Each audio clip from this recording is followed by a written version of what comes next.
परवरीतील मुंबई गोवा राष्ट्रीय महामार्गाच्या कडेलाच असलेलं घराण नावाचं रेस्टॉरंट अलीकडेच चांगलंच प्रसिद्धी झोतात आलं होतं. पण या रेस्टॉरंटला एका उंदरानं आग लावल्यामुळं संपूर्ण रेस्टॉरंट खाक झालंय. या उंदरानं तब्बल 45 लाख रुपयांची मालमत्ता जळून खाक केली आहे. 6 जानेवारी रोजी पहाटे 4:28 घडलेल्या या दुर्घटनेमुळं सगळेच अचंबित झाले. या रेस्टॉरंटमध्ये नेमकं काय घडलंय पाहूया सविस्तर वृत्तांत. गोव्यातील घरांमध्ये जसे मासे खायला मिळतात अगदी त्याच घरगुती चवीचे रेस्टॉरंट म्हणून परवरीतल्या घराण रेस्टॉरंटचा अलीकडेच बोलबाला झाला होता. अनेक खाद्यप्रेमींनी सोशल मीडियावरून या रेस्टॉरंटचं कौतुक देखील केलं होतं.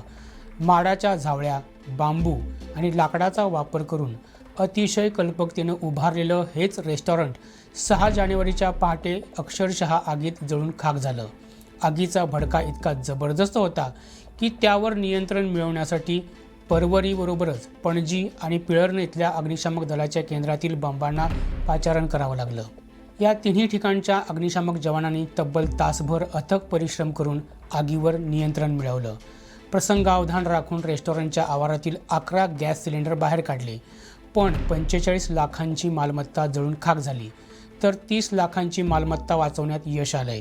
आता ही आग नेमकी कशी लागली याचा तपास पोलिसांनी सुरू केला होता. कारण 5 दिवसांपूर्वीच अर्थात 31च्या रात्री या रेस्टॉरंटच्या मालकिनीचे आणि त्यांच्या चुलत भावाचे जागेच्या हक्कावरून वाद झाले होते. तेव्हा चुलत भावानं रेस्टॉरंट जाळण्याची धमकी दिली होती असा आरोप या मालकिनीनं प्रसारमाध्यमांसमोर केला आहे. त्यावरून पोलिसात तक्रारी देखील झाल्या होत्या. त्याच वादातून ही आग लावण्यात आली असावी असा संशय देखील निर्माण झाला होता. मात्र पोलिसांनी जेव्हा CCTV फुटेज तपासले तेव्हा ही आग एका उंदरानं लावल्याचं समोर आलं. हे रेस्टॉरंट मध्यरात्री बंद करण्यात आलं होतं. मात्र देवासमोरचं निरंजन पेटत होतं. त्याच निरंजनातील पेटती वात उंदरानं ओढून खाली काढली होती.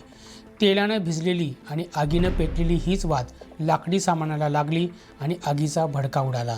सगळंच लाकडी सामान असल्यामुळं काही क्षणात आगीनं रौद्र रूप धारण केलं. त्यातच सगळं रेस्टॉरंट जळून खाक झालं. त्यामुळं तुम्ही देखील घर अथवा कार्यालय बंद करून जात असाल तर उदबत्ती किंवा निरांजन पेटतं ठेवू नये हेच या घटनेतून स्पष्ट होतंय. हाच बोध या घटनेतून मिळतोय.